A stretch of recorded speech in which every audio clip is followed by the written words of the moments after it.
তাই তারা রাজি হয়ে তাদের সন্তানটিকে রাজাকে দিয়ে দেয়।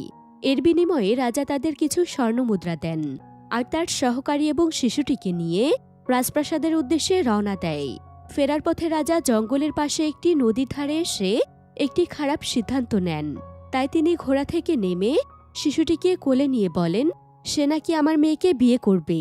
একটি সাধারণ কৃষক পরিবারের সন্তান হয়ে সে কখনো আমার রাজকন্যাকে বিয়ে করতে পারবে না। এই শিশুকে আমি বাঁচতে দিব না। তাই তিনি শিশুটিকে একটি ঝুড়িতে রেখে নদীর পানিতে ভাসিয়ে দিয়ে বলে, তুমি নাকি অনেক ভাগ্যবান, দেখা যাক তোমার ভাগ্য তোমাকে বাঁচাতে পারে কিনা। এরপর তারা সেখান থেকে চলে যায়। শিশুটি নদীর পানিতে ভাসতে ভাসতে অন্য একটি গ্রামে চলে আসে।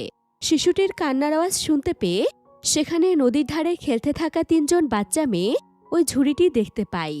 শিশুটিকে বাঁচানোর জন্য একজন মেয়ে নদীর পানিতে ঝাঁপিয়ে পড়ে আর তাদের একটু সামনে ম্যারি নামের একজন মহিলা কাপড় ধুচ্ছিল। পানিতে ঝাঁপিয়ে পড়ার শব্দ শুনে ম্যারি তাড়াহুড়ো করে সেখানে চলে আসে। ম্যারি এখানে এসে শিশুটিকে ও মেয়েটিকে পাড়ে তুলে নেয়। এরপর ম্যারি শিশুটিকে তার বাসায় নিয়ে আসে। আর বাসায় আসলে তার স্বামী স্মিথ তাকে বলে, তুমি এটা কার বাচ্চা নিয়ে এসেছ?